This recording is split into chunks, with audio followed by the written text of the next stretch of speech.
Massive stones floated into place, guided only by sound. Ancient builders achieved the impossible with technologies we have only begun to rediscover. This journey uncovers 27 forgotten methods that powered prehistoric engineering, from self-healing concrete to gravity-defying levitation. You will discover a hidden history of human innovation that rivals our modern world. How did entire libraries of technical knowledge simply vanish from our collective memory? What secrets are still locked within the stones of the oldest structures on Earth? Are we truly the first civilization to master our environment? The sheer weight of these stones makes their movement seem impossible by any conventional means. We are told to envision thousands of laborers straining against ropes, dragging multi-ton blocks on rolling logs. Yet that image fails to explain the uncanny precision and the vast distances involved in so many of these projects. There is another possibility, one whispered in legends and now being investigated by modern science. The builders may not have been fighting gravity at all, but rather convincing it to let go.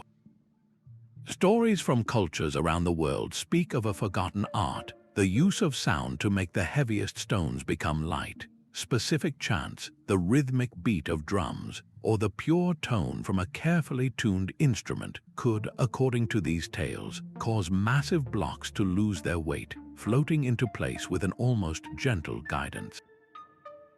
This concept is not pure fantasy. It touches on the principles of resonant frequency. Every object in the world has a natural vibrational pitch, a specific frequency at which it most easily vibrates. Think of a skilled opera singer who can shatter a crystal glass with just her voice. She is not simply singing loudly, she is matching the exact resonant frequency of the glass, transferring energy into it with immense efficiency. Now apply that same principle to a 50-ton block of granite.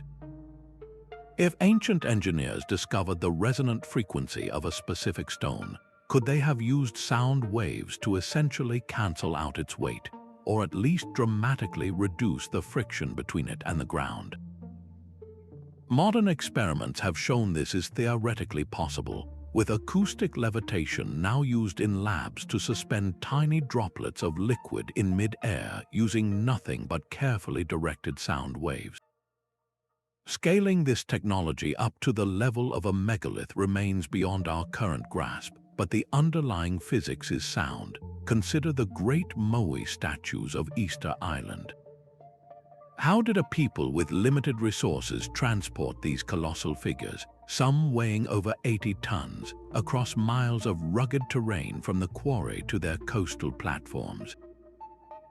Their own oral traditions are strikingly specific. They tell of a powerful mana or spiritual energy that was channeled by a chief or priest. The statues, they said, were then made to walk to their final places, guided by this unseen force. Could this be a cultural memory of a sonic technology, where the rhythmic chanting and focused intention of the workers created a vibrational field that allowed the Moai to be moved with a fraction of the expected effort? A similar mystery surrounds the Baalbek stones in Lebanon, where 3 blocks, each weighing an estimated 800 tons, form a foundation that defies all logical explanation for their time. The conventional narrative of ramps and rollers becomes almost comically inadequate when faced with such staggering scale.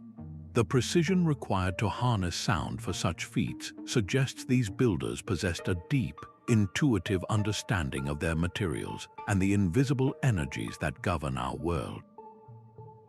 Their knowledge was likely passed down through generations of practice, an oral tradition of applied physics that died with its last masters. This leads us from the forces that moved the stones to the very substance of the stones themselves. The stones themselves hold another secret, one that challenges our most basic assumptions about how they were shaped. What if the ancient builders were not merely carving rock, but baking it, creating a revolutionary material that has stood the test of millennia? This is the compelling theory of advanced geopolymer concrete. Instead of quarrying, dragging, and chiseling impossibly heavy blocks, these master engineers may have been mixing a sophisticated recipe to cast their stones in place. They essentially created an artificial stone, one that was often stronger and more durable than the natural rock surrounding it. The evidence begins with the uncanny perfection of the structures themselves. Look at the Great Pyramid. The joints between its massive blocks are so precise that you cannot fit a razor blade between them. This is a feat difficult to achieve with carved stone, which is prone to chipping and irregular edges, but it is a natural result of casting a liquid material into a mold. The chemical composition of these stones tells a similar story. Analysis of samples from Giza and other ancient sites reveals minerals and microfossils that are not native to the quarries from which the blocks were supposedly cut. They appear to be a man-made conglomerate, a mixture of crushed limestone, specific clays, and alkaline activators like natron, a salt found in Egyptian lakes. When these ingredients are combined with water, a chemical reaction known as geopolymerization occurs. This reaction forms a cement-like binder that fuses the crushed stone into a solid mass, hardening quickly into a synthetic rock. This process explains the impossible durability of monuments that have weathered thousands of years of earthquakes and erosion. The stones at Puma Punku in Bolivia present an even more striking case. Here you find andesite blocks with such complex, interlocking cuts and razor-sharp edges that they look as if they were machined by modern tools. Andesite is an extremely hard stone, scoring high on the Mohs scale of mineral hardness. Carving it with primitive stone or copper tools would be a monumental, nearly impossible task. Yet, if these blocks were cast from a geopolymer slurry, their flawless geometry and perfect surfaces become far easier to explain. The liquid material could have been poured into pre-fashioned molds made of wood or stone, setting rapidly into these intricate forms. This technology represents a profound understanding of chemistry and material science. The builders were not just laborers, they were alchemists, transforming common earth into eternal stone. They knew exactly which local materials to gather, the precise ratios for their mixture, and the conditions needed for the chemical reaction to succeed.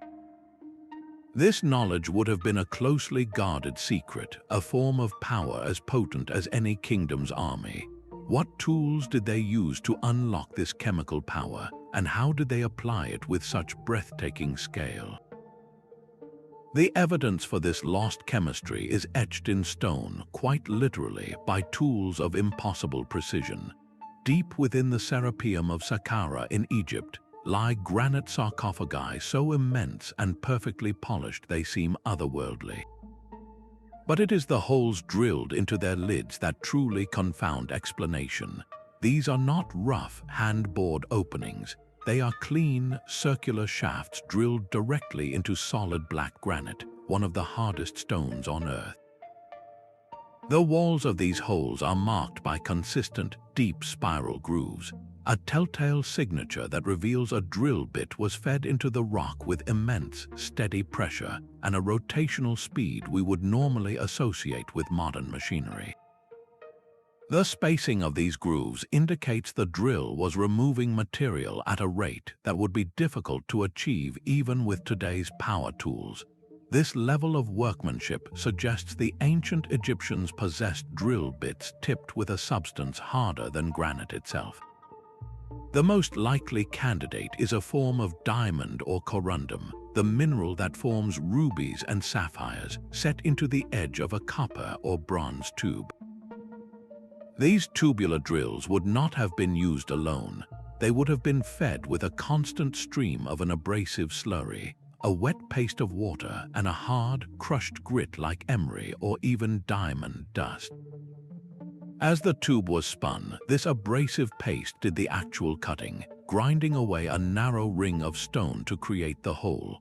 The core sample left inside the tube would then be knocked free, leaving behind a perfectly cylindrical shaft. This technique explains the incredible precision found on artifacts like the famous diorite bowls from pre-dynastic Egypt, whose surfaces are so smooth and their walls so uniformly thin that they appear to have been turned on a lathe. The same advanced drilling is evident thousands of miles away at the Osirian in Abydos, where massive pink granite boxes feature drilled holes and channels with sharp internal corners that seem almost machined.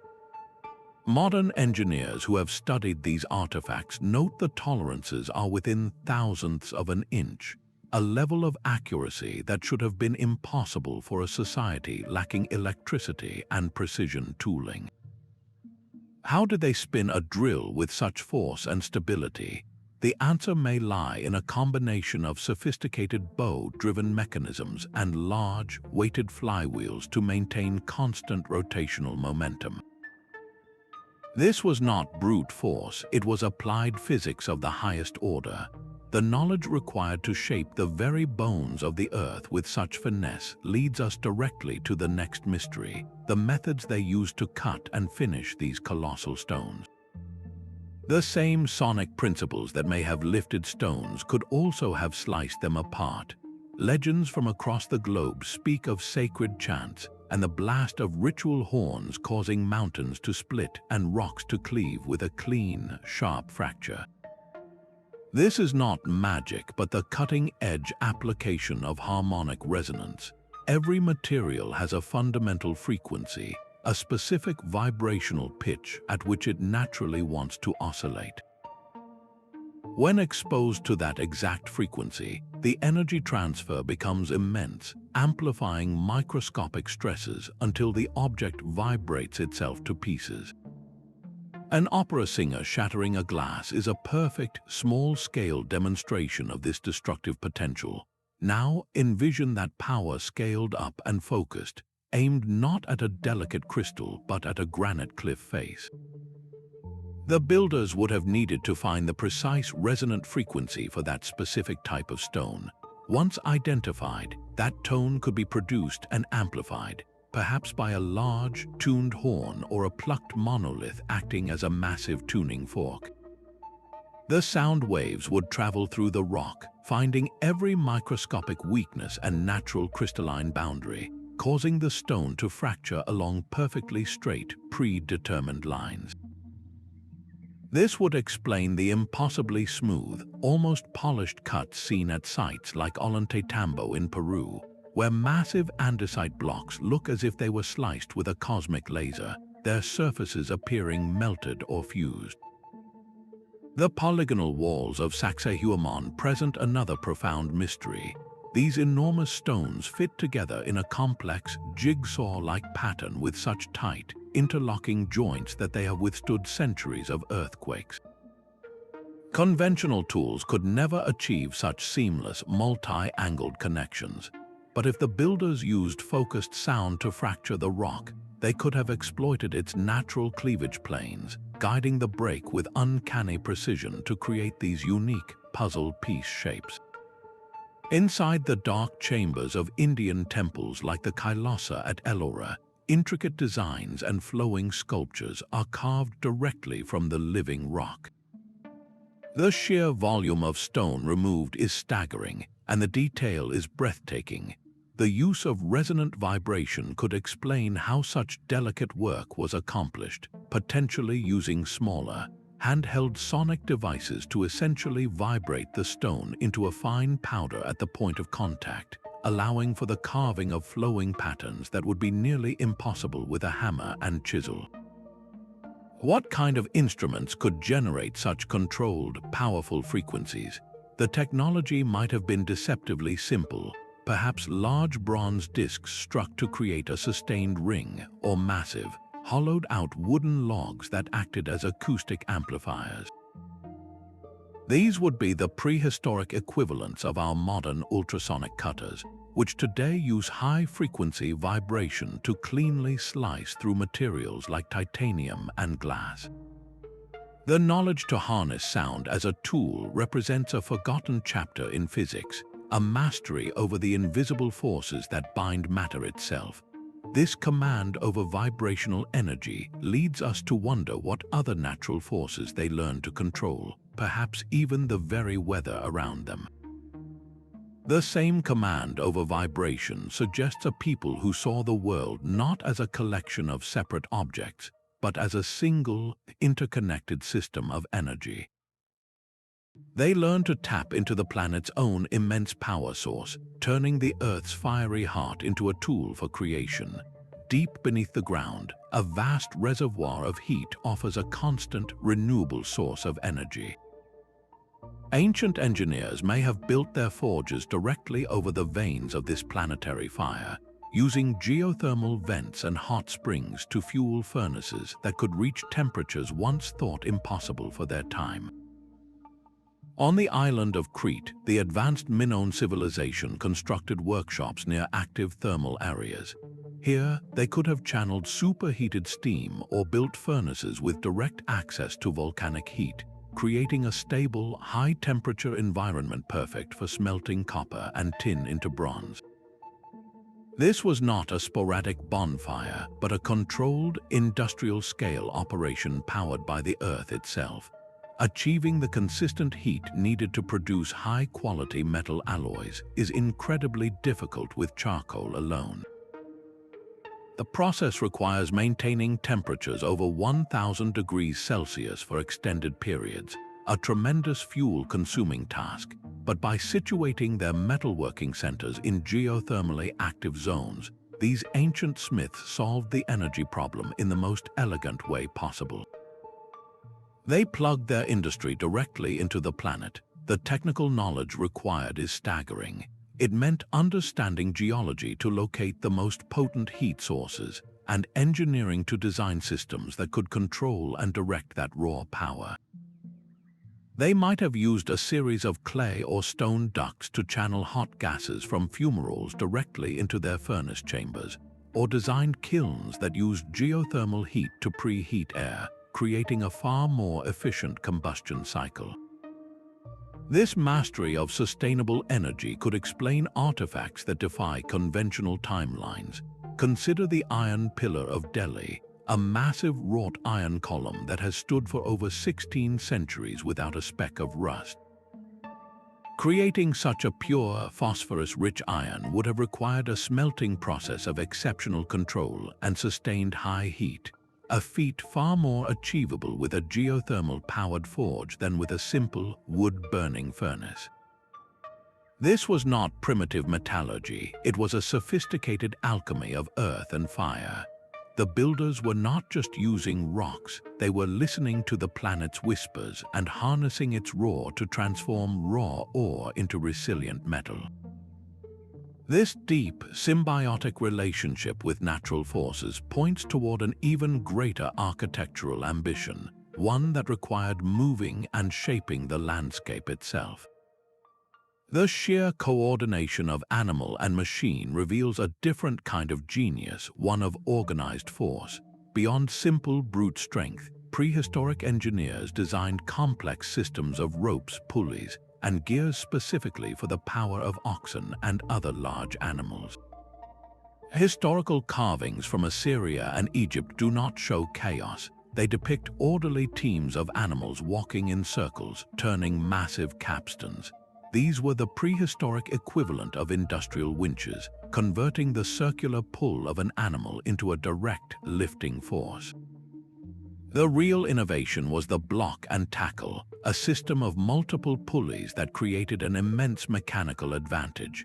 A single ox, pulling with a force of a few hundred pounds, could theoretically lift a stone weighing several tons, simply because the pulley system divided the weight among multiple ropes.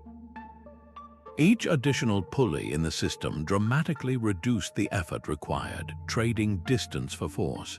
The ox would have to walk a much longer path, but its pull became exponentially more powerful. This was physics made tangible through rope and wood. Evidence for this is etched into the stones themselves. At sites like Baalbek, you can find precisely cut grooves and notches along the edges of the largest blocks.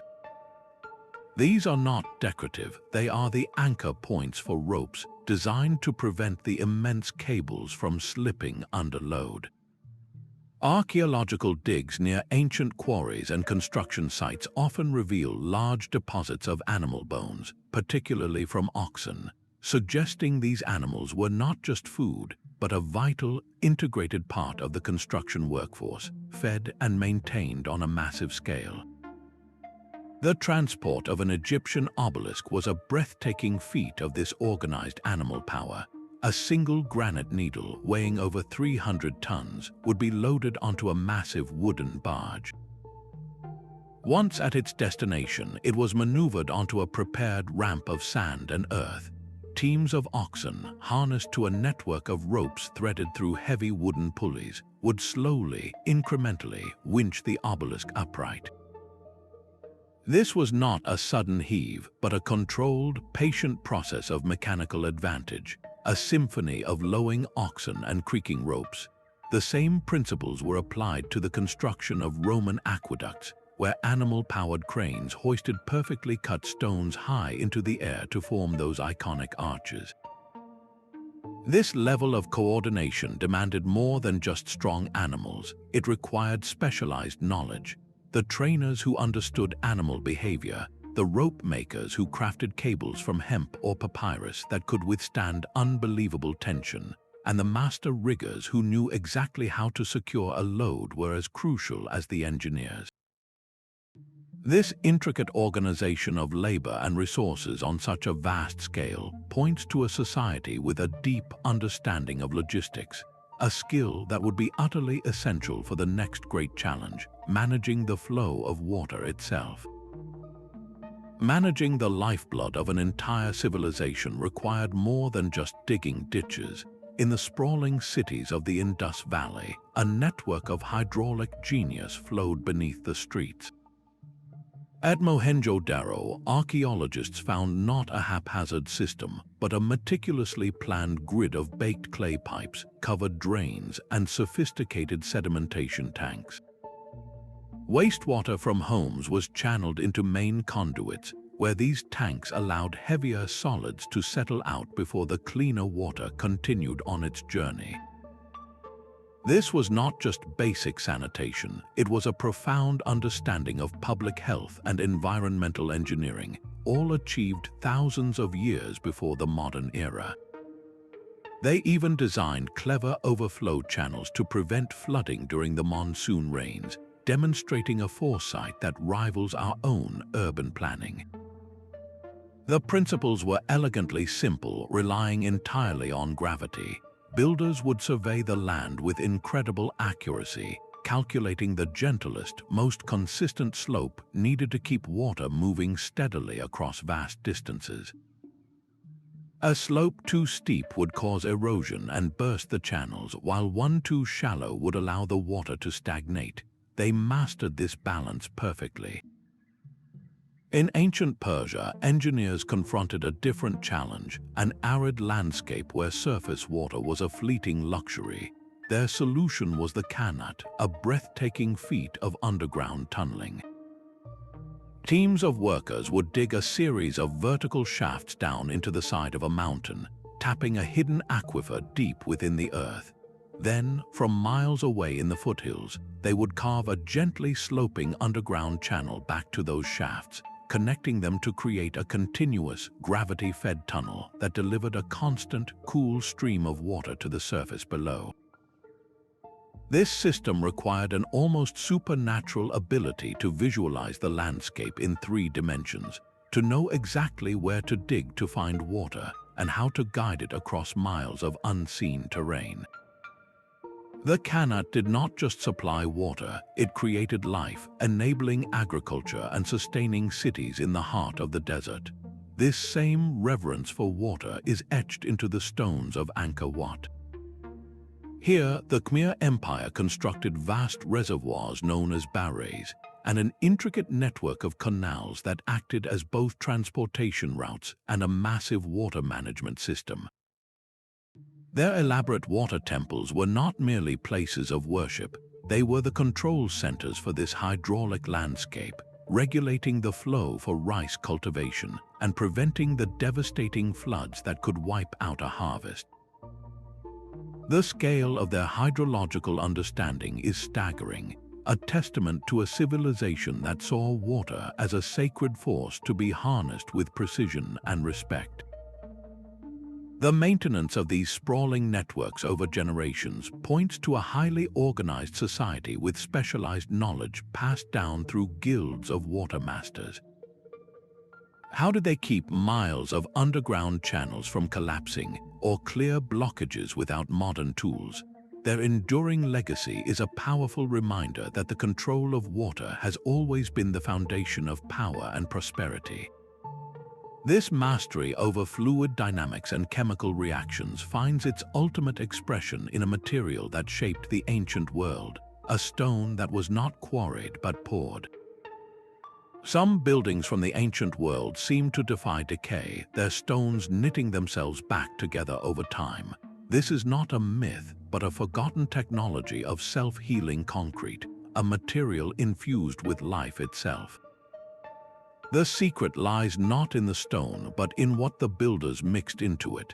They created a living concrete by combining lime, volcanic ash, and specific organic additives.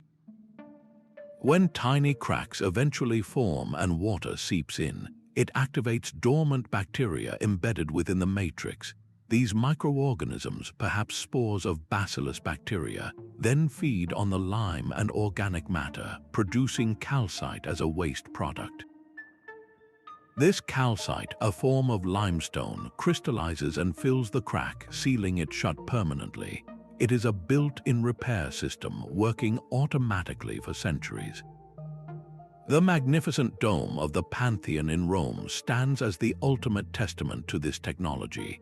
Cast nearly 2,000 years ago, this unsupported concrete hemisphere has survived earthquakes, invasions, and the relentless wear of time. Its survival is a direct result of the Roman recipe, which used a specific volcanic ash called pozzolana. This ash created a pozzolanic reaction with the lime, resulting in an incredibly strong and durable binder. But the real magic may have been in the organic additives, the secret ingredients that gave the concrete its regenerative properties. The same principles appear thousands of miles away in the ancient stepwells of India. These intricate subterranean structures carved deep into the earth were designed to access water tables. Their walls are constantly exposed to moisture, yet they have not crumbled. They were likely plastered with a similar bioconcrete, a mix of lime, ash, and local organic compounds like fruit extracts or plant sugars that fed the calcite-producing bacteria. This biological knowledge is staggering. These builders were not just masons, they were early microbiologists who understood how to harness living organisms to perform maintenance on their own creations. They possessed an intimate knowledge of local materials and the chemical reactions they could initiate, a wisdom passed down through generations of experimentation.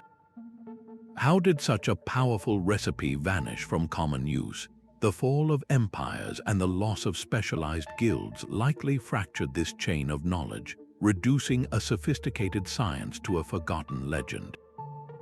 The enduring legacy of these self-healing structures points to a civilization that built in harmony with natural processes, creating monuments that were not static, but alive and responsive. This deep connection to the rhythms of the natural world extended far beyond the ground, reaching for the stars themselves. The stones themselves were oriented by the stars, transforming silent monuments into cosmic calendars. Prehistoric engineers wove the movements of the heavens directly into their architecture, creating structures that captured light and heat with uncanny precision. At Newgrange in Ireland, a massive 5,000-year-old tomb is crowned by a unique roof box, a narrow opening above the entrance. For just a few minutes at dawn on the winter solstice, a single shaft of sunlight pierces this opening, traveling down a long passageway to illuminate the central burial chamber deep within the mound. This was not a random occurrence, but a meticulously calculated event. The builders aligned the entire structure to capture the sun at its lowest, weakest point in the year, a powerful symbolic act of rebirth that also brought a fleeting but vital warmth into the heart of the stone. This integration of astronomy and engineering served a dual purpose, blending profound spiritual ceremony with practical environmental control. The same principle is magnified at the Sun Temple of Qanat in India, designed as a colossal chariot for the sun god. Its entire structure is arranged to channel the sun's rays in specific patterns throughout the day and across the seasons, with some theorists suggesting its geometric layout may have functioned as a massive solar heat collector, warming interior spaces or even creating convection currents for ventilation. How did they achieve such accuracy without modern instruments? Their most vital tool was the gnomon, a simple vertical rod placed in the ground. By meticulously tracking the length and direction of its shadow throughout the year, these ancient astronomers could map the sun's wandering path, pinpointing the solstices and equinoxes with remarkable accuracy. This observational data was then translated directly into stone, locking celestial knowledge into the very foundations of their world. The Mayan pyramids are masterclasses in this alignment. At Chichen Itza, during the spring and autumn equinoxes, the setting sun casts a shadow along the staircase of the Great Pyramid of Kukulkan, creating the undulating illusion of a giant serpent slithering down to earth. This breathtaking display required an exact understanding of solar geometry and a master builder's skill to encode that knowledge into the pyramid's precise angle of ascent. In the rock-cut city of Petra, the magnificent treasury building is oriented so that the sun illuminates its ornate facade in a very specific way during significant astronomical dates, potentially turning the entire structure into a giant sundial or seasonal marker. This celestial connection guided more than just individual buildings, it shaped entire cities.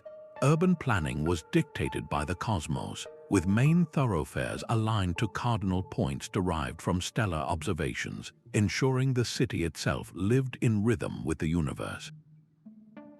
This deep, encoded knowledge of the skies leads directly to the question of how they recorded and navigated by these celestial pathways, mapping their world with a scope that seems to span from the heavens to the very edges of the earth.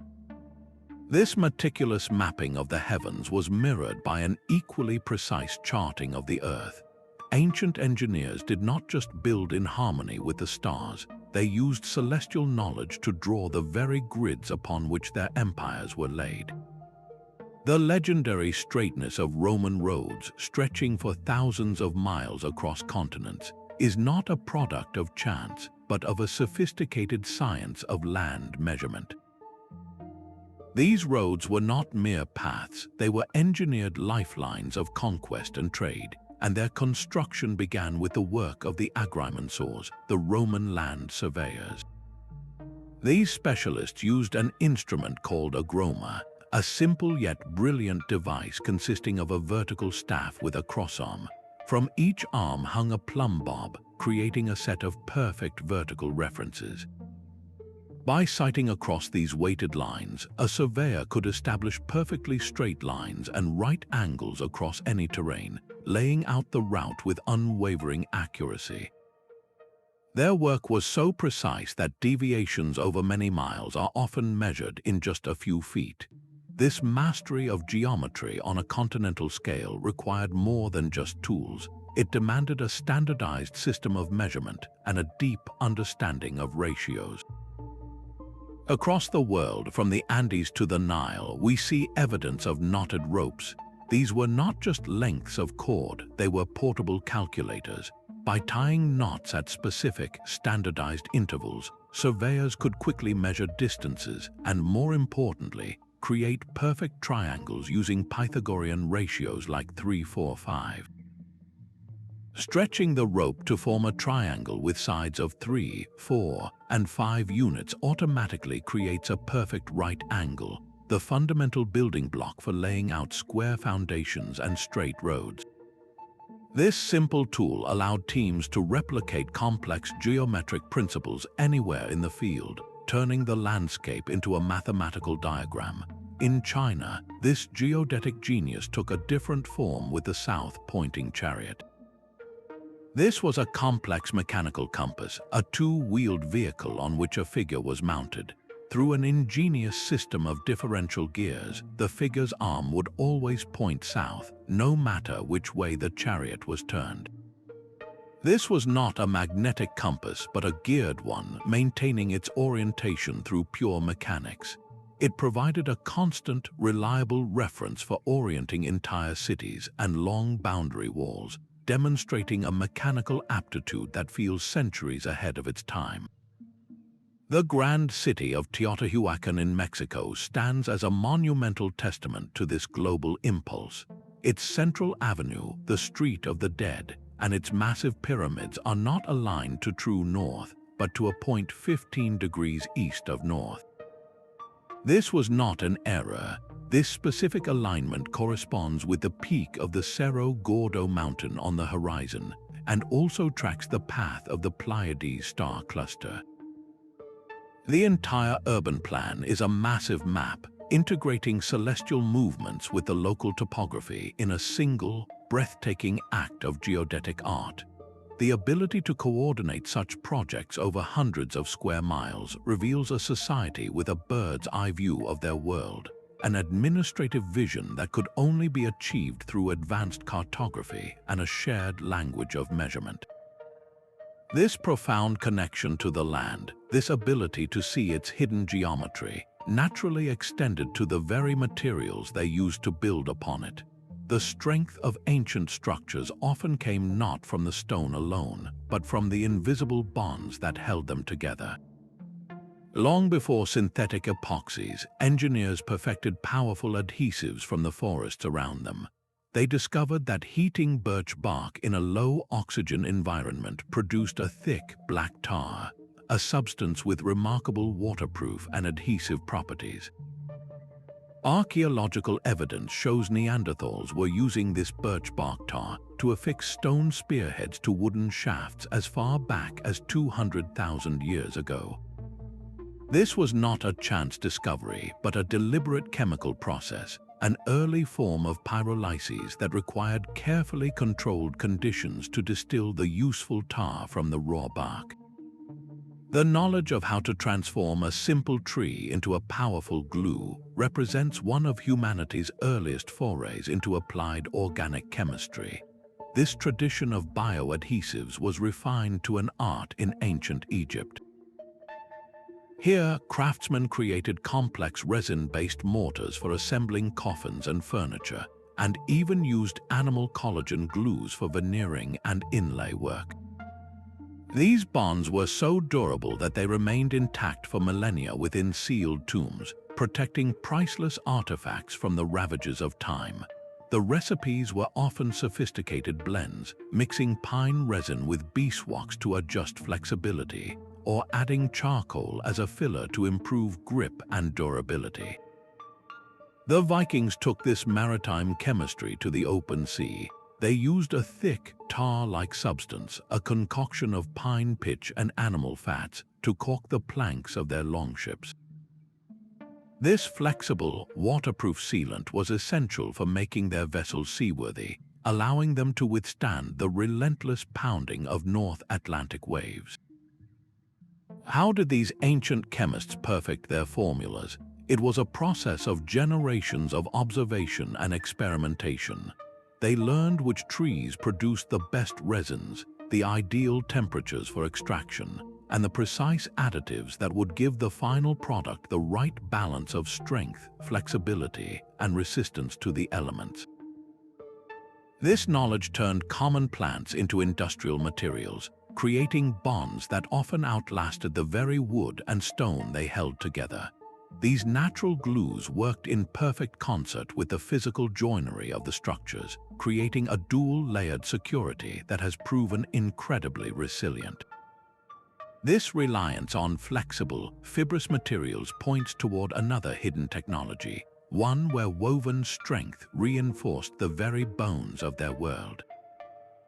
Even the strongest stone can be brittle under stress, a flaw these ancient builders overcame by weaving flexibility directly into their walls. They created the prehistoric equivalent of rebar, not with steel, but with fibers pulled from the world around them.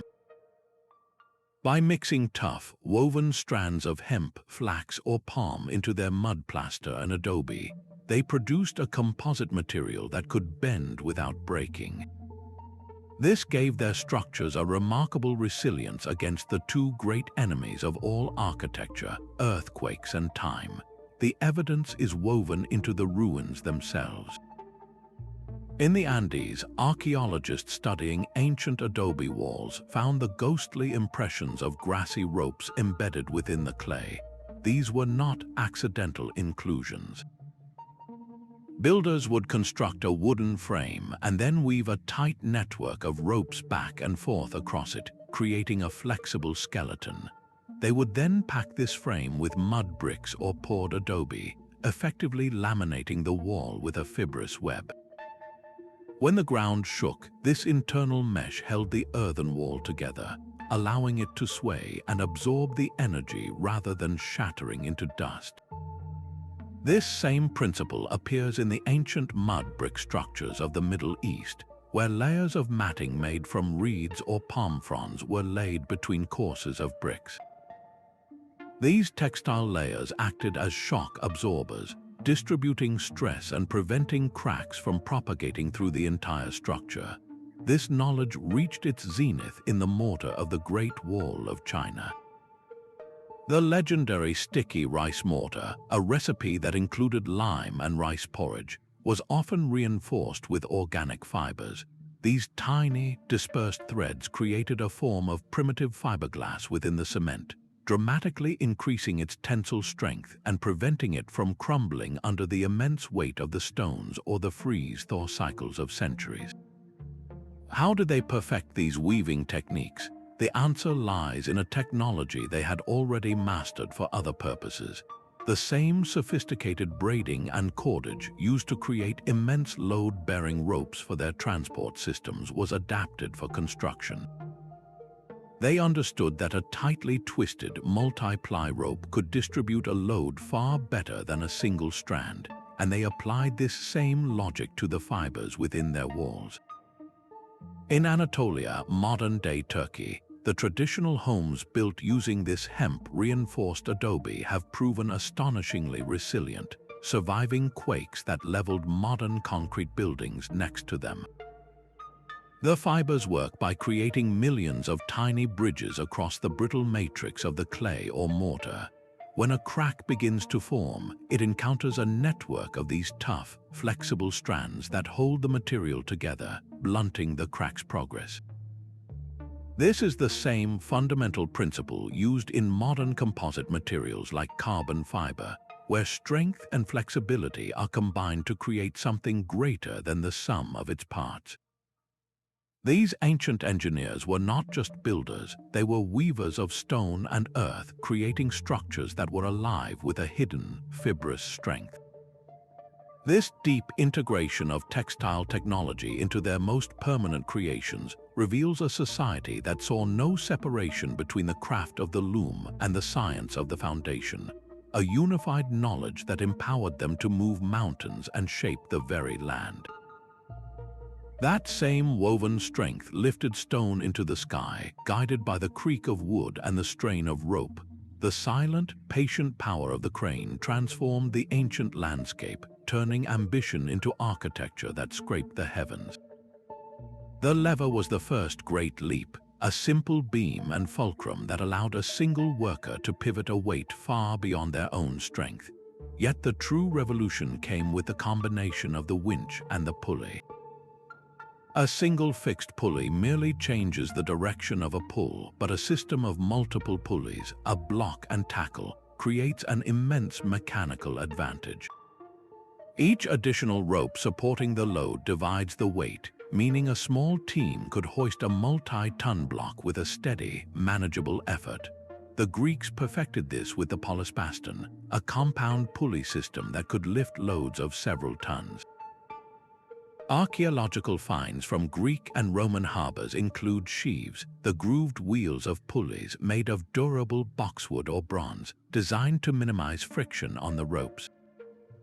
These were not crude tools but precision instruments. The construction of the Colosseum stands as a masterclass in organized lifting. A forest of wooden cranes, powered by men walking within giant treadmill wheels called capstans, would have dotted the construction site.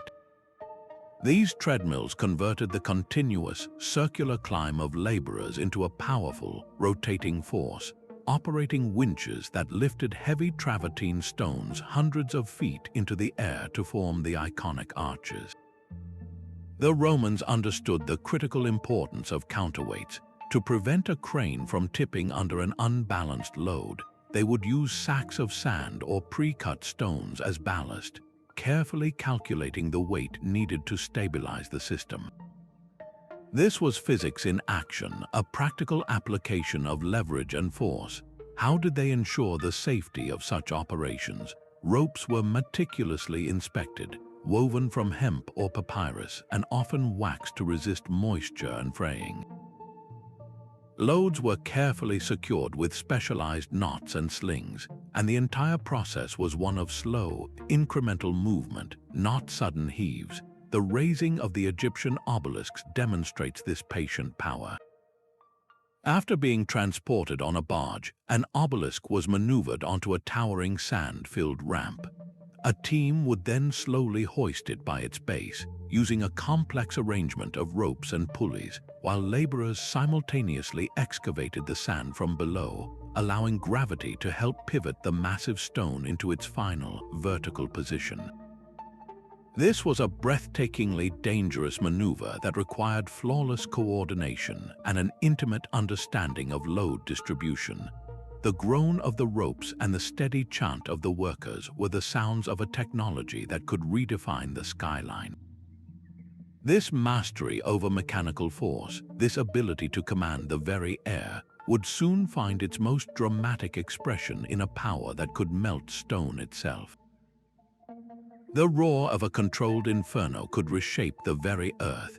Beyond simple warmth and light, prehistoric engineers wielded fire as a precise tool, a transformative force that turned soft clay into enduring ceramic and raw earth into gleaming metal.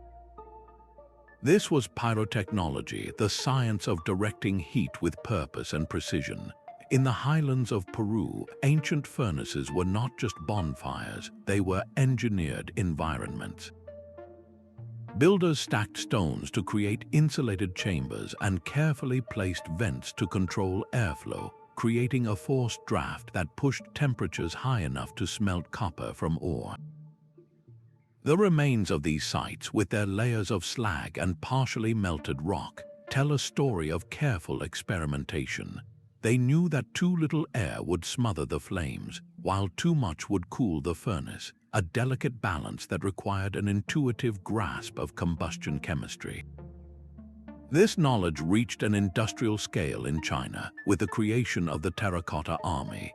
Each life-sized soldier was fired in a colossal, multi-chambered kiln, a feat of logistics that required maintaining a consistent temperature across thousands of figures simultaneously.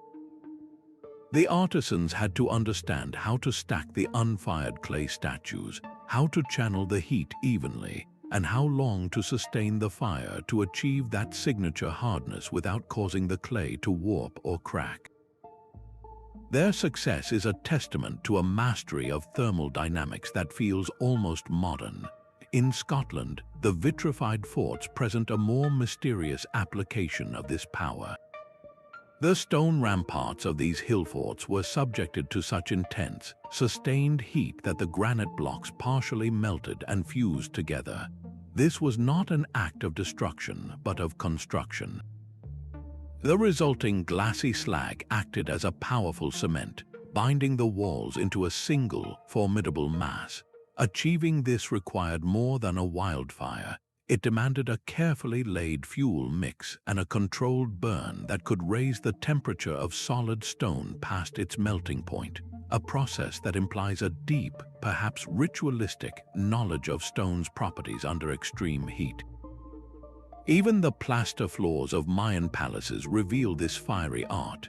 They produced lime plaster by burning limestone in kilns, a process that drives off carbon dioxide and leaves behind quicklime, a caustic powder. When mixed with water, this powder undergoes a violent chemical reaction, heating up and re-hardening into a smooth, durable surface. This cycle of burning and reconstitution, of transforming rock through fire and water, represents one of humanity's earliest chemical industries. What kind of insulation did they use to contain such heat? They employed common materials with brilliant effectiveness, using layers of clay and straw to line their furnaces or digging kilns directly into the earth to use the ground itself as a heat sink. This command over fire allowed them to fundamentally alter their environment, creating durable materials from the very soil beneath their feet. The ability to command fire for forging tools naturally led to a mastery of its opposite, the subtle art of staying cool. Long before the hum of air conditioning, ancient architects designed entire cities as passive climate control systems, turning buildings into living organisms that breathed with the seasons. In the scorching deserts of ancient Persia, a simple yet brilliant invention rose above the rooftops, the wind catcher. This towering structure acted like a natural air pump, capturing the cool, prevailing winds from high above the ground and funneling them down into the heart of the home below. The physics was elegantly simple, relying on convection. As the sun-baked air inside the building warmed and rose, it would escape through openings, creating a vacuum that pulled the cooler, incoming air from the wind catcher through the living spaces. This continuous cycle created a refreshing breeze even on the stillest, hottest days, all without a single moving part or any energy input beyond the wind itself. These structures were often paired with a Qanat, the underground water channel, and a small indoor pool. The air flowing from the wind catcher would pass over the cool water's surface, picking up moisture and dropping in temperature through evaporation, a primitive but highly effective form of swamp cooling. This integrated system transformed harsh desert dwellings into comfortable, even luxurious oases. The same principles of thermal mass were understood and applied in the rock-cut cities of Cappadocia. Here, people did not build up but dug down, carving their homes deep into the volcanic tuff. This soft stone provided incredible insulation, its immense thermal mass absorbing the heat of the day and slowly releasing it during the cool nights, maintaining a remarkably stable and pleasant temperature year-round. Entire underground cities with multiple levels connected by ventilation shafts housed thousands in a climate that was entirely self-regulating, protected from the blistering summer sun and the freezing winter winds. How did they gather the microclimate data needed for such precision? It was a lifetime of observation, a deep, generational familiarity with the path of the sun, the direction of the winds, and the behavior of local materials. They knew exactly how to orient a building to maximize shade in the summer yet capture the low-angled winter sun for warmth. In ancient Rome, this thinking was scaled to an industrial level with the hypocaust system. This was an early form of central heating where a furnace would heat air and channel it through spaces under raised floors and inside the walls of bathhouses and villas.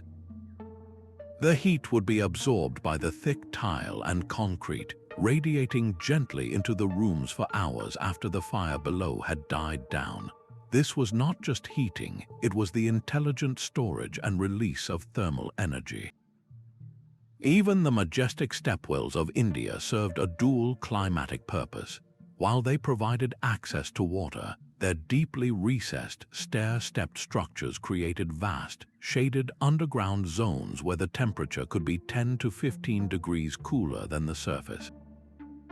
The sheer stone walls and the presence of the water reservoir created a perfect microclimate of cool, moist air, making them vital communal gathering spots during the peak of summer heat. This was architecture in a deep conversation with the environment, a dialogue of physics and comfort. The same sophisticated understanding of how energy moves through space and matter would be applied to another invisible force, one that traveled not as heat but as sound. Sound was not just heard in these ancient spaces, it was sculpted.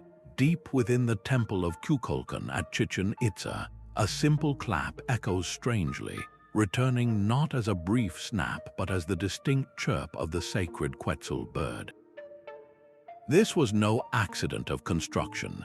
It was acoustic engineering on a grand scale, where entire buildings were tuned like musical instruments to amplify voices, transform echoes, and channel sound for both ceremony and communication.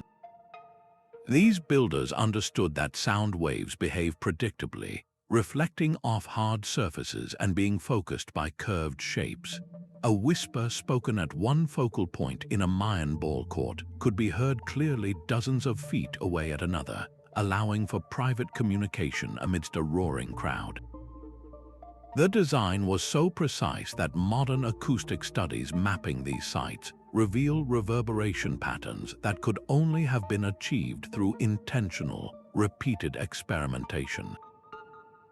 The great amphitheaters of Greece are the most famous examples of this lost science. Carved into hillsides, their semicircular rows of stone seats acted as a massive sound filter, absorbing the low-frequency rumble of the crowd while reflecting the higher frequencies of the actors' voices. The stage itself was often backed by a curved wall that projected the sound outward, ensuring that even those in the highest tiers could hear every word without strain. This was physics made manifest in stone, an understanding that the shape of a space could shape the experience within it. In the sacred Hindu temples of India, this principle reached its spiritual zenith. The pillars and domes were positioned to create specific resonances during chanting, the architecture itself harmonizing with the human voice to create a richer, more immersive sonic atmosphere that was believed to bring worshippers closer to the divine. How did they test these acoustics without modern recording equipment? They likely used their own voices and simple instruments, bronze discs or tuned drums, listening carefully as the sound traveled through the unfinished space, making minute adjustments to the angles of walls or the texture of surfaces until the desired effect was achieved. This mastery over the movement of sound reveals a parallel genius with the manipulation of light. Light itself was a material they could shape and direct. Beyond the acoustics of sound, ancient architects mastered the physics of vision, designing structures that used reflection, shadow, and forced perspective to create profound optical illusions.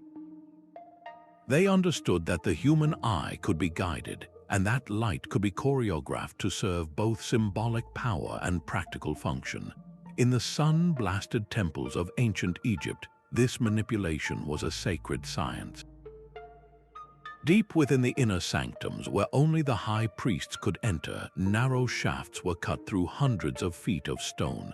These were not random air vents, but precisely angled light conduits. On the morning of the king's coronation, or on the dawn of the summer solstice, a single, brilliant shaft of sunlight would pierce the darkness, illuminating the statue of a god for a few breathtaking moments. This was not a happy accident. It was the result of meticulous astronomical alignment and a deep understanding of solar geometry, turning the temple itself into a colossal timekeeping device that marked the most important dates of the year with a beam of pure light. The same principles were at play in the city of Heliopolis, a center for the sun cult. Here, obelisks were sheathed in electrum, a naturally occurring alloy of gold and silver that was polished to a mirror finish. These towering needles did not just stand as monuments, they acted as colossal reflectors, catching the first and last light of the day and casting it across the city in a dazzling display that visibly demonstrated the pharaoh's connection to the divine power of the sun. How did they calculate the angles for these effects without lasers or computers? Their tools were the gnomon for tracking the sun's path and the simple plumb line for establishing true verticals. Through patient, year-long observation, they could map the sun's journey across the sky and then encode that data directly into the orientation of their walls and the placement of their apertures. This visual artistry is carved into the rose-red city of Petra.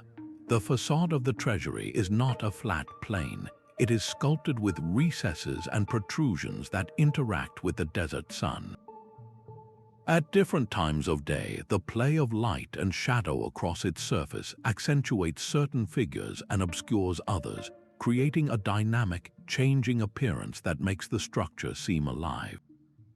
The builders used the landscape itself as part of the illusion, positioning the treasury at the end of a narrow, twisting canyon called the Sick. This approach builds anticipation, and the final, dramatic reveal of the building is framed perfectly, making it appear suddenly and impossibly large, a psychological effect achieved through masterful control of perspective. This knowledge of light and perception points directly to their intimate relationship with the earth and the specific stones they chose to build their world. The stone they chose was as important as the tools they used to shape it. Ancient quarry masters possessed a deep geological intuition, reading the landscape like an open book to locate the perfect stone for their needs. They understood that not all rock was created equal, identifying specific strata within a cliff face that offered superior strength, workability, or resistance to weathering. Their methods of extraction were a brilliant blend of patience and physics, working with the earth rather than fighting against it. In the cold northern climates, they practiced a form of seasonal engineering known as fire setting. They would build a hot fire directly against the rock face, then rapidly douse the heated stone with cold water. The sudden thermal shock caused the rock to fracture along its natural crystalline boundaries, creating manageable blocks that could be pried loose. This same principle was used with water alone in warmer regions, where wooden wedges were driven into natural cracks and then soaked. As the wood swelled with water, it generated immense, steady pressure, slowly and silently splitting the stone with a precision that hammering could never achieve. The unfinished obelisk in Aswan, Egypt, is a monumental lesson in this process.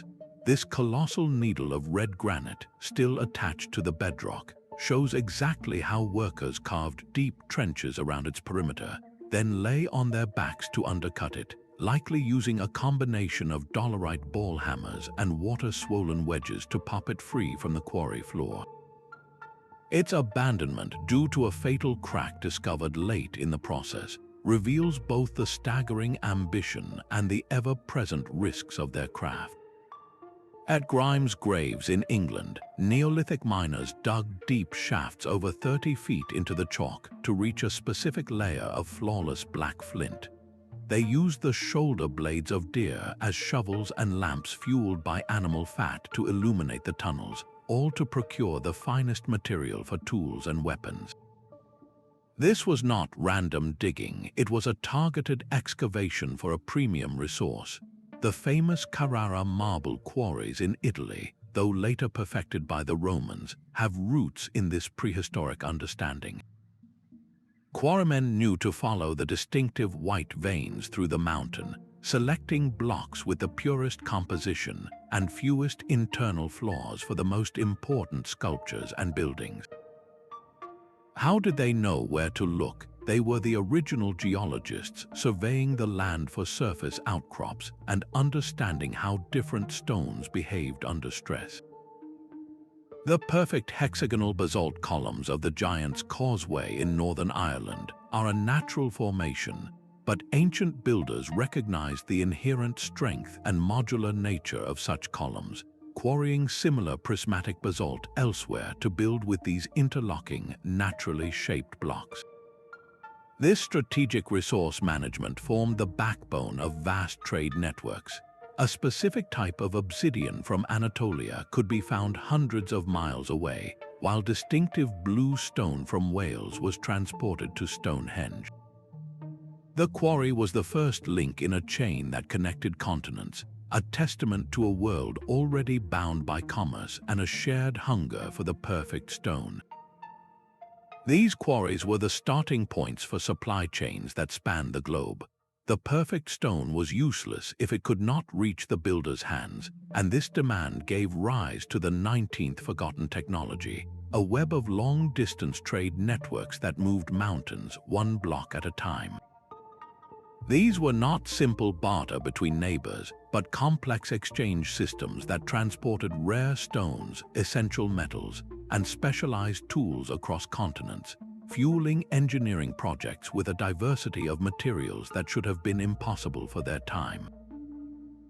The evidence is written in the objects themselves. A piece of obsidian, a volcanic glass prized for its razor-sharp edge, sourced from a single mountain in Anatolia, is found in a workshop in ancient Mesopotamia, hundreds of miles away.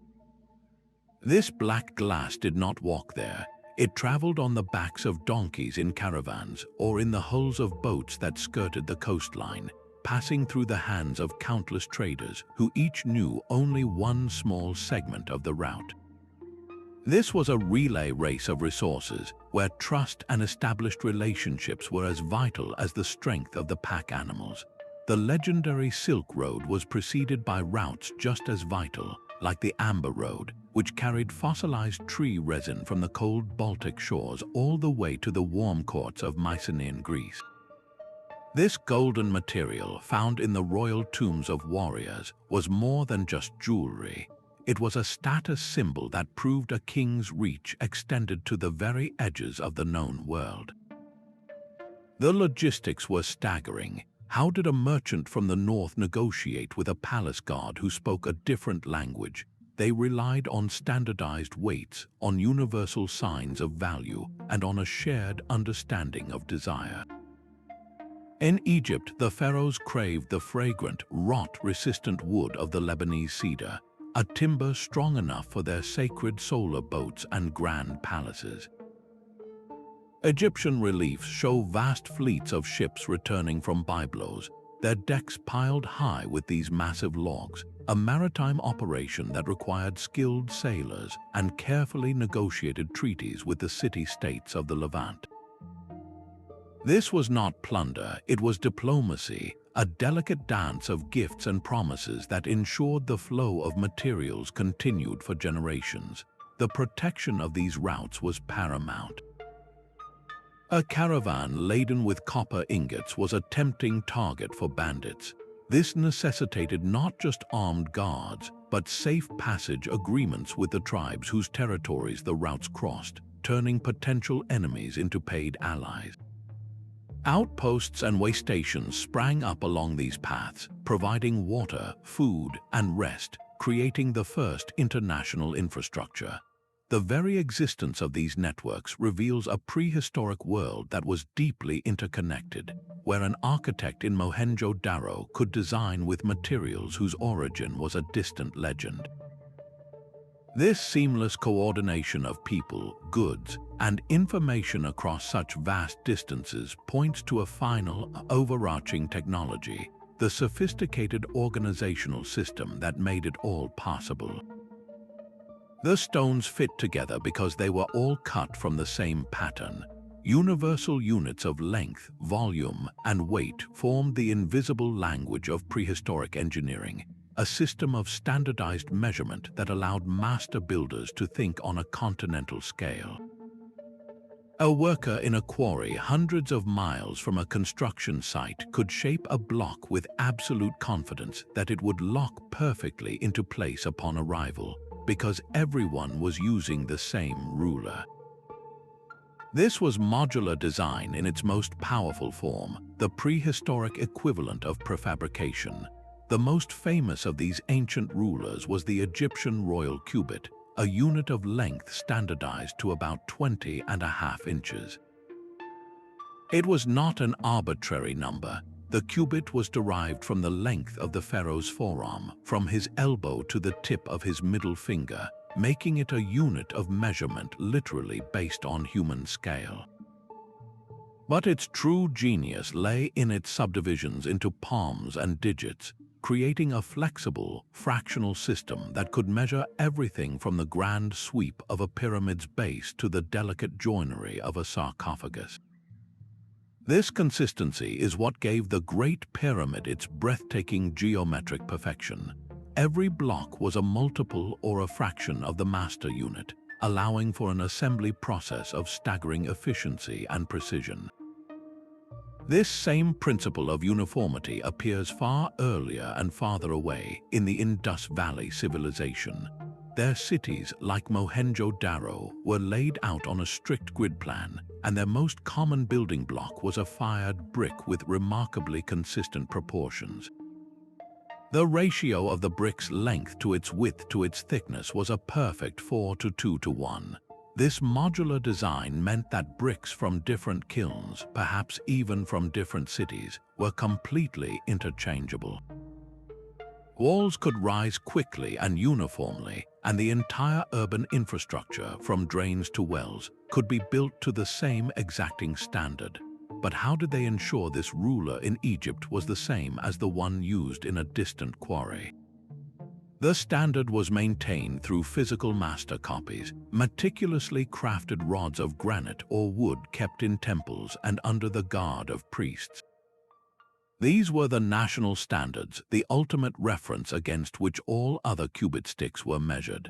This system of verification created a chain of accountability that stretched across the kingdom, ensuring that the pharaoh's divine order was reflected in the perfect angles of his monuments. In Europe, a different standard may have been used. The proposed megalithic yard, a unit of about 2.72 feet, appears to have been used in the construction of stone circles from Stonehenge to those in Scotland. The repetition of this measurement across such vast distances suggests a shared geometric language, a common unit that allowed different communities to collaborate on projects that aligned with the heavens. In China, this modular thinking reached its zenith in pagoda construction. Builders used a standard unit based on the size of a single bracket, a complex wooden piece that formed the core of the structure. The entire pagoda's dimensions, from the size of its stories to the overhang of its roofs, were then derived from multiples of this basic module. This meant that a master carpenter could design an 8-story tower without having to draw every single beam, because the proportions were predetermined by the system itself. This was not just building, it was coding with wood and stone. The tools that ensured this consistency were often deceptively simple. Knotted cords, calibrated rods, and even carefully sized baskets for measuring dry volumes like grain or lime mortar were all part of this metrological toolkit. This deep reliance on shared, precise measurement created a world where complexity could be managed, and colossal projects could be broken down into a million identical, manageable tasks. That same impulse to encode complex ideas into simple, repeatable forms found its ultimate expression in the next great technology, a system of symbols that could record this knowledge for eternity. The stones themselves were a form of writing, their proportions and angles spelling out a silent language of cosmic order. These builders did not separate the engineer from the priest, the mathematician from the artist. They were one and the same. Their structures were encoded with sacred geometry, embedding mathematical constants and symbolic patterns directly into the physical world. This was engineering as a spiritual act, a way of aligning human creation with the perceived perfection of the universe. The Great Pyramid of Giza is the ultimate testament to this philosophy. Its base perimeter divided by twice its height yields a number startlingly close to pi, the mathematical constant that defines a circle. This was not a coincidence. It suggests the builders possessed a sophisticated understanding of this ratio and chose to commemorate it in the most permanent way possible, by building it into the very dimensions of a mountain of stone. They were not just stacking blocks, they were freezing a fundamental truth of mathematics in time. This same impulse is alive in the intricate layouts of Hindu temples, which are designed as giant, three-dimensional mandalas. A mandala is a complex geometric figure representing the cosmos, a symbolic map of existence. By constructing a temple based on this sacred diagram, the builders were creating a microcosm, a place where the divine order of the universe could be experienced directly by the worshipper walking through its halls. Every corridor, every shrine, and the central tower itself are all positioned according to precise mathematical ratios derived from the mandala's grid, fusing spiritual symbolism with architectural precision. How did they transmit this complex symbolic language across generations without blueprints? The knowledge was likely embedded in the construction rituals themselves, passed down through initiatory schools of master builders who guarded these geometric secrets as a source of their power and authority. They used simple tools, ropes and stakes, to generate these complex shapes on the ground, turning abstract philosophy into tangible form through applied geometry. We see echoes of this in nature-inspired designs that incorporate the Fibonacci sequence, a series of numbers where each is the sum of the two preceding ones. This sequence generates a spiral, a form found in the arrangement of sunflower seeds, the curve of a nautilus shell, and the growth patterns of plants. By incorporating this organic spiral into their art and architecture, ancient engineers were paying homage to the inherent mathematics of life itself, suggesting they saw their work as a continuation of a natural, divine order. This profound fusion of art and science, of the spiritual and the practical, created structures that were meant to last for eternity. But this ambition to build for the ages forced them to confront a terrifying reality: the raw, destructive power of the natural world they so revered. A tremor begins not with a crack, but with a wave, a ripple of energy passing through the solid ground. Ancient engineers in the world's most unstable regions learned to build not against this force, but in harmony with it, creating structures that could dance with the earthquakes rather than stand rigid and break. In the highlands of Peru, the Inca stonemasons perfected a form of architectural judo. Their polygonal walls, like those at Machu Picchu and Ollantaytambo, are composed of massive, irregularly shaped blocks that fit together in a complex, three-dimensional jigsaw. There is no mortar holding them together. Instead, each stone is uniquely carved to lock perfectly with its neighbors. When the ground shakes, these stones shift and grind against each other, dissipating the seismic energy across the entire wall. The structure momentarily flexes, settles, and then returns to its original position, having absorbed the shock without collapsing. It is a system of controlled, independent movement, a masterpiece of dry stone engineering that has survived centuries of violent tremors. Across the ocean, the wooden pagodas of Japan and China demonstrate a different principle, that of the inverted pendulum. These towering, multi-story structures are built around a massive central column, known as a shinbashira. This pillar is not fixed rigidly to the ground, but often rests on a stone base or is suspended from the roof, hanging like a giant plumb bob through the center of the building. When an earthquake strikes, the flexible wooden frame of the pagoda sways back and forth, while the heavy central column swings in the opposite direction, acting as a counterweight that stabilizes the entire structure. The joints, crafted from intricate wooden brackets without a single nail, flex and absorb the energy, allowing the pagoda to sway gracefully like a tree in the wind. How did they discover this dynamic balancing act?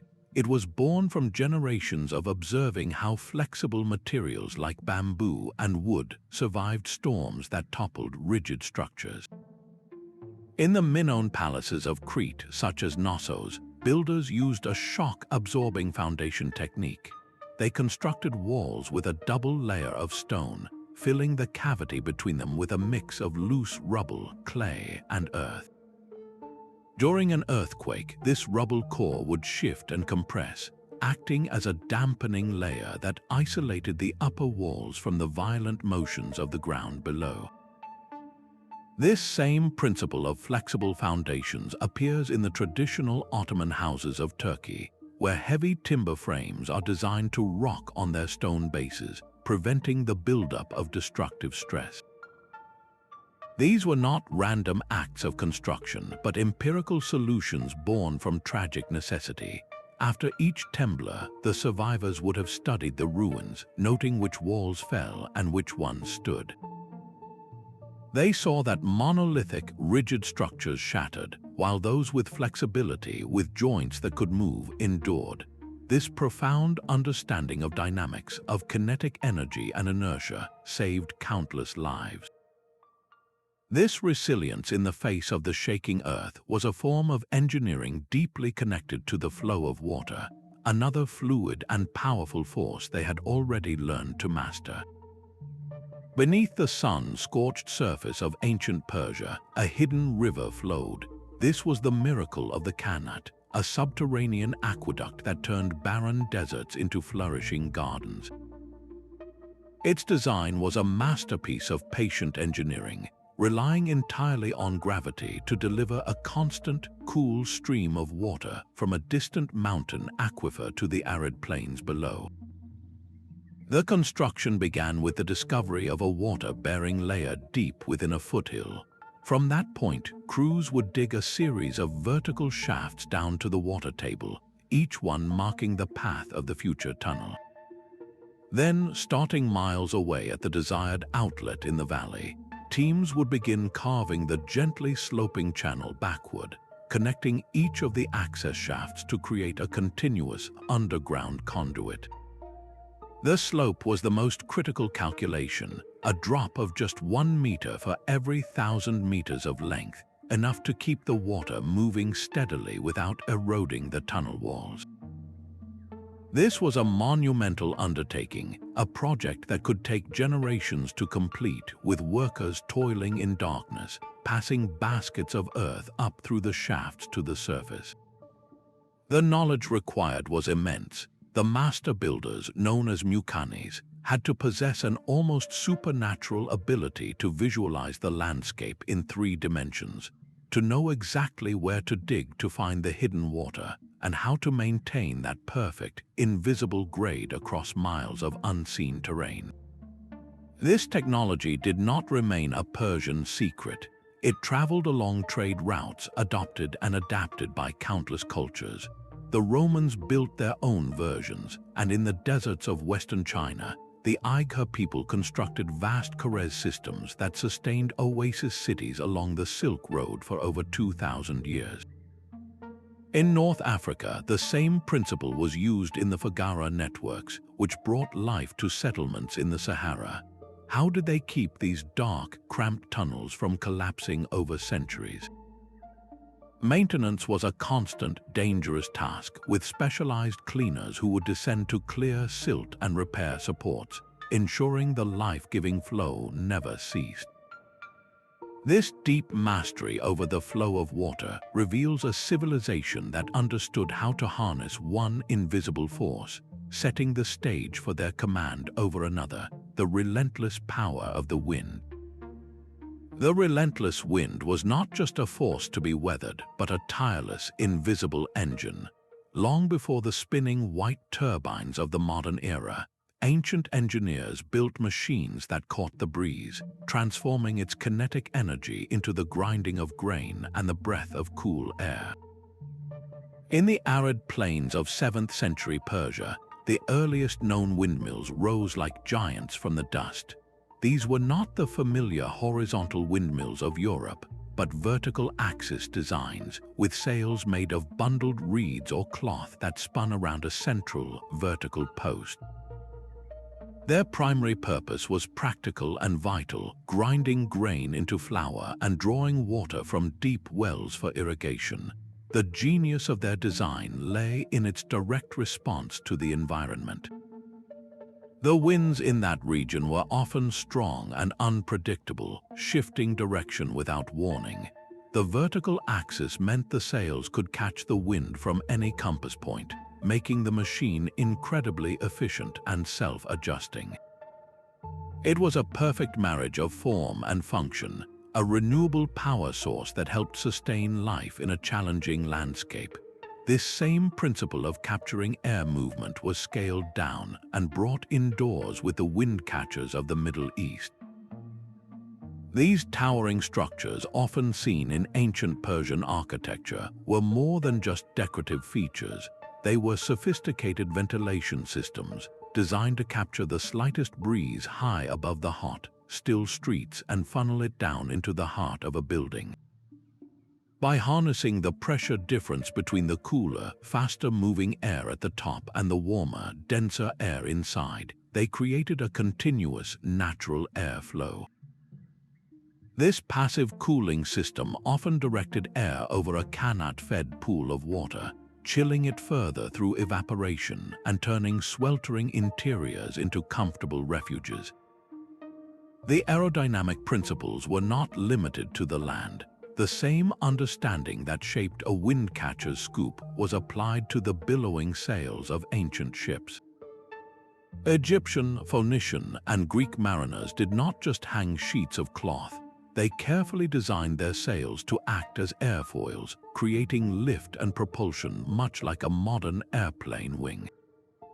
They learned to angle their square sails to catch crosswinds, allowing their vessels to travel faster and farther than if they were solely reliant on oars or a following breeze.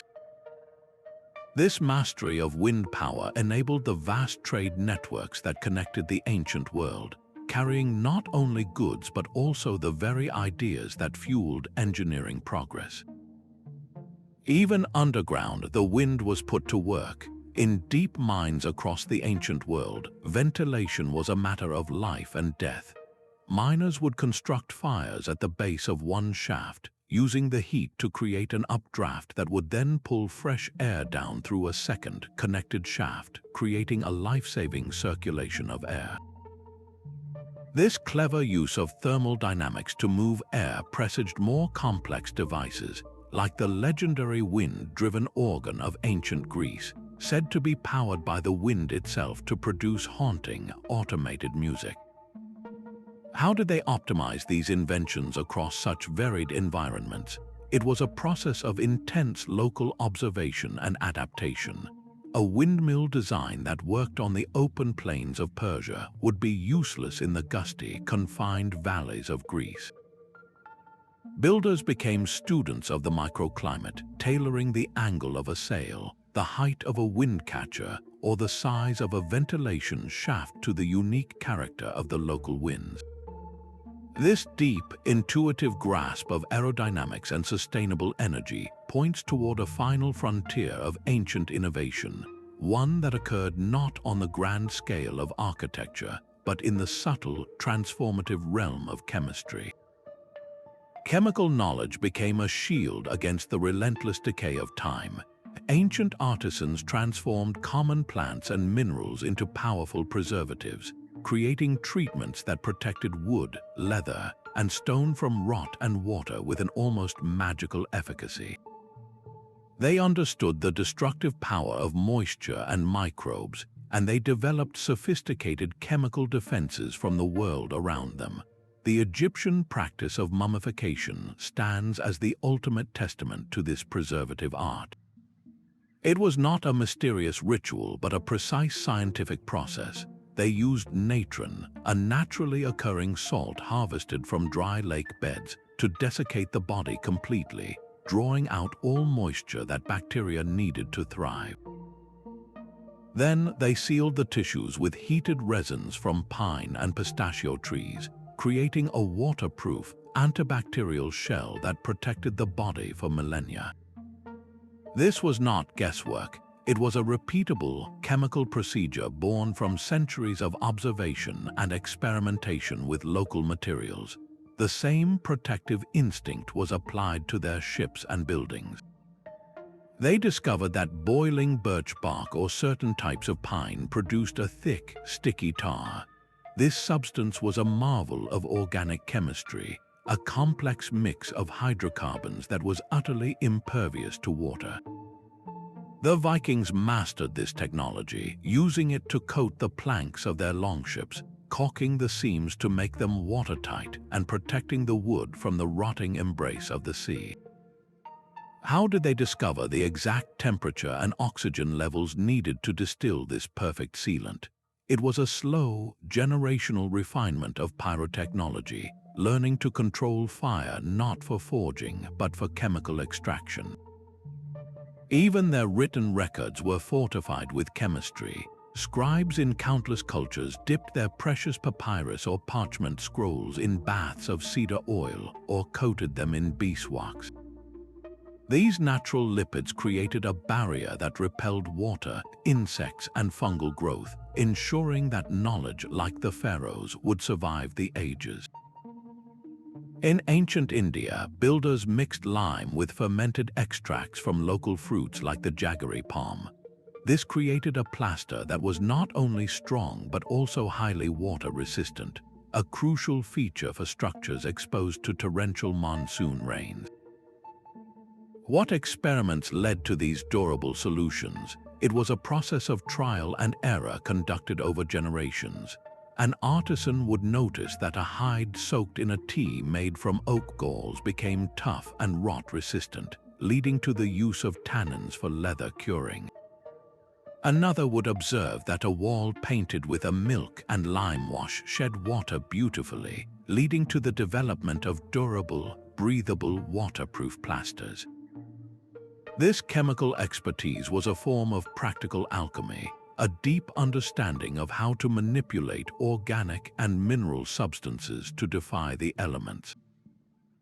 Their success in preserving materials against earthly decay reflects a similar desire to capture something even more fleeting, the eternal rhythm of the stars themselves.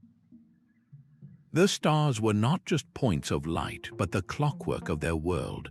Ancient seafarers and builders relied on this celestial clock to navigate vast oceans and orchestrate the rhythms of life on land. For the Polynesian voyagers, the open Pacific was a highway, not a barrier. They memorized the precise rising and setting points of hundreds of stars, creating a mental star compass that divided the horizon into 32 directional houses. They did not just follow a single star, they tracked the movement of constellations across the night sky, understanding that their position shifted with the seasons and latitude. A master navigator would lie in the hull of his canoe, feeling the swell of the ocean against the vessel and watching the stars sweep overhead, holding a mental course for weeks across thousands of miles of empty sea. Their knowledge was a living library, passed down through chants and intricate stick charts that mapped not the land, but the patterns of the waves and the stars. On land, this same celestial precision was etched into the landscape. The Big Horn Medicine Wheel in Wyoming is a perfect example, a stone circle over 80 feet across with cairns aligned to the summer solstice sunrise and the rising points of key stars like Sirius and Aldebaran. This was not a random arrangement of rocks, it was a calendar and an observatory, marking the critical dates for hunting, gathering, and ceremonial life. The Caracol at Chichen Itza, with its unique circular tower and slit windows, functioned as a sophisticated observatory. Its alignments precisely capture the extreme positions of Venus on the horizon, a planet of immense importance to the Maya, whose cycles were intricately woven into their conception of time and destiny. How did they transmit this complex astronomical data across generations without a written manual? It was encoded in myth and ritual, in stories where heroes became constellations and gods moved the sun, making the mechanics of the universe a part of daily spiritual practice. This knowledge was also cast in metal. The Nebra sky disk, a bronze artifact from Germany dating back over 3,600 years, is the oldest known concrete depiction of the cosmos. It shows a cluster of stars interpreted as the Pleiades, a crescent moon, and a full sun or full moon, all laid against a background of gold that likely represented the sky. This was not merely art, it was a portable, functional instrument. The arcs along its edge are thought to mark the solstices, turning the disk into a sophisticated calendar that could harmonize the lunar and solar years. This was a technology of synchronization, allowing a society to know exactly when to plant, when to harvest, and when to build. This deep, encoded connection to the cosmos represents the ultimate fusion of observation and engineering, a forgotten harmony that guided every aspect of life and leads us to the final, overarching technology that made all the others possible. The final forgotten technology was not made of stone or rope, but of the human mind itself. Before libraries and blueprints, the most complex engineering knowledge was stored in a living archive, passed from master to apprentice through an intricate art of memory. These builders used the mind's own architecture to preserve the precise formulas for concrete, the geometric ratios for alignment, and the complex sequences for construction.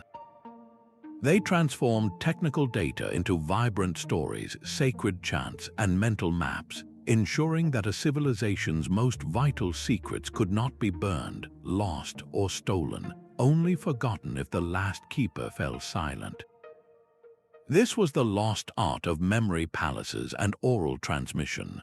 One of the most powerful techniques was the method of loci, where a person visualizes a familiar place, like a palace or a city street, and then mentally places the information they need to remember at specific locations within that space. To recall the exact mixture for self-healing concrete, a master builder might take a mental walk through his own workshop. He would see the crushed limestone piled by the door, the specific clay waiting on the bench, and the pot of alkaline activator simmering on the hearth. Each location held a piece of the recipe, locked in place by a vivid mental image. The more bizarre or sensory the association, the stronger the memory would become. This method turned abstract formulas into a tangible, internal journey. We see this principle operating on a continental scale with the Aboriginal songlines of Australia. These are not merely songs, but epic narratives that crisscross the entire continent, describing the journeys of ancestral beings. Embedded within the rhythm and melody of the song are precise descriptions of the land, the location of waterholes, the types of edible plants, and the safest paths through the desert. The songline is both a map and a navigation tool, a way of encoding vast amounts of geographical and survival knowledge into a form that can be accurately recalled and transmitted for thousands of years.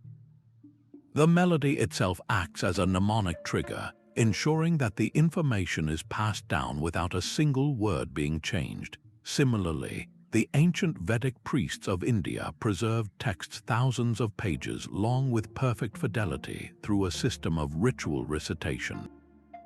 They did not write the verses down, but instead developed complex oral techniques involving chanting, hand gestures, and melodic patterns.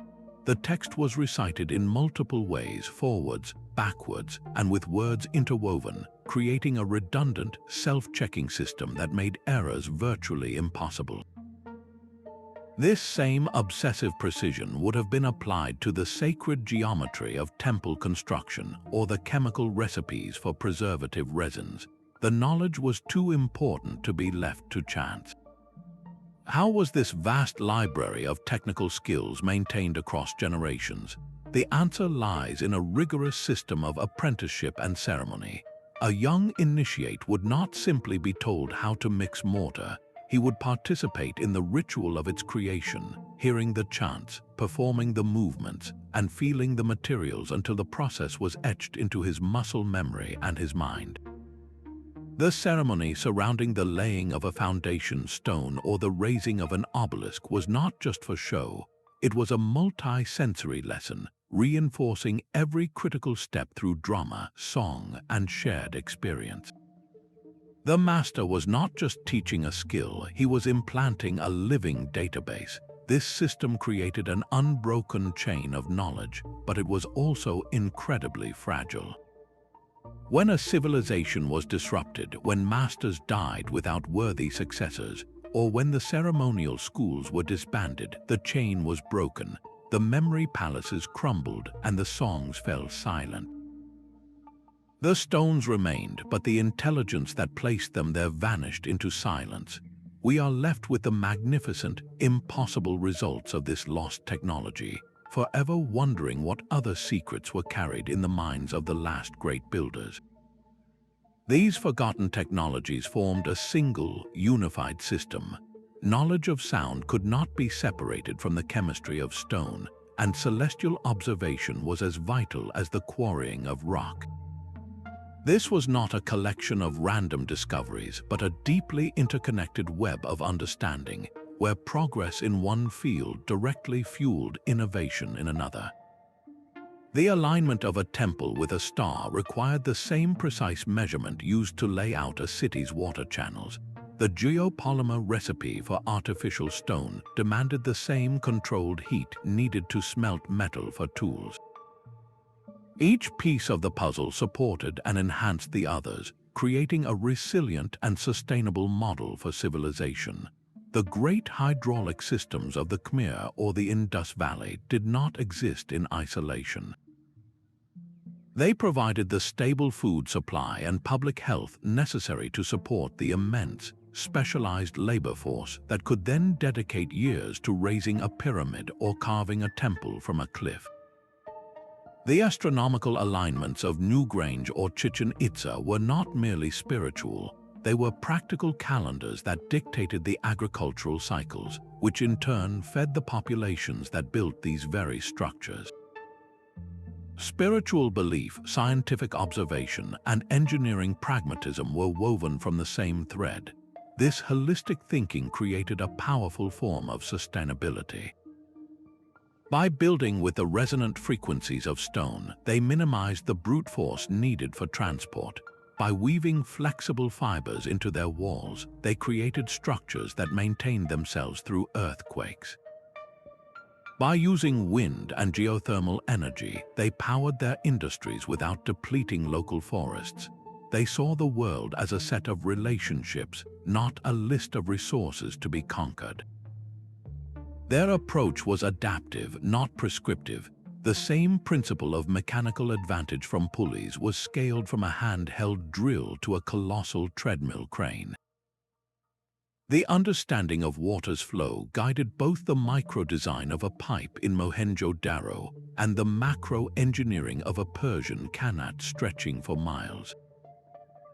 They took a core concept and applied it creatively to the specific challenges of their environment, whether desert, jungle, or mountain. How can we, with all our computational power and advanced materials, relearn this kind of integrated design?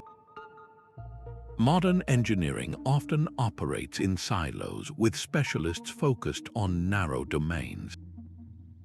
The ancient model suggests that our greatest challenges, from climate resilience to sustainable resource use, might be solved not by a single breakthrough technology, but by rediscovering the art of connection, by seeing how energy, materials, and human knowledge can synergize into something far greater than the sum of their parts.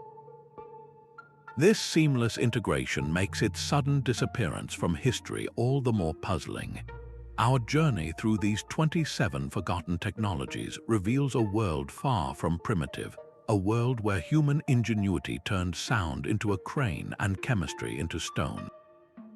These were not isolated tricks, but a unified, sustainable system of living. Our ancestors saw the earth not as a warehouse to plunder, but as a partner in creation, harnessing its geothermal breath, its flowing water, and the very resonance of its materials to build civilizations in harmony with the planet. They achieved the impossible not by fighting nature, but by listening to its rhythms and learning its secrets. From the sonic levitation that may have guided multi-ton blocks into place, to the self-healing concrete that repaired its own cracks with dormant bacteria, their methods speak of a deep, intuitive science. They crafted cities cooled by wind catchers and warmed by passive solar design, creating comfort without consuming power. They waged a quiet war against decay with preservatives distilled from trees and plants, and they mapped the cosmos in stone to synchronize their lives with the universe. The legacy of these marvels is not just in the silent stones they left behind, but in the profound questions they force us to ask about our own path. In an age of resource depletion and environmental challenge, these forgotten methods offer more than historical curiosity. They provide a blueprint for a more resilient future. The ethical weight of rediscovering this knowledge is immense. It challenges our assumption of superiority and asks us to humbly reconsider what we have lost. It reminds us that true progress is not always about creating something new, but sometimes about remembering something ancient and wise. Which of these 27 technologies captured your imagination the most? Was it the idea of stones walking on sound, or the living concrete that heals itself? Share your thoughts in the comments below, and if you are fascinated by these deep dives into historical mysteries, be sure to subscribe. Let us carry the wisdom of the ancients forward, blending their timeless insights with our modern innovations to build a better, more sustainable world for generations.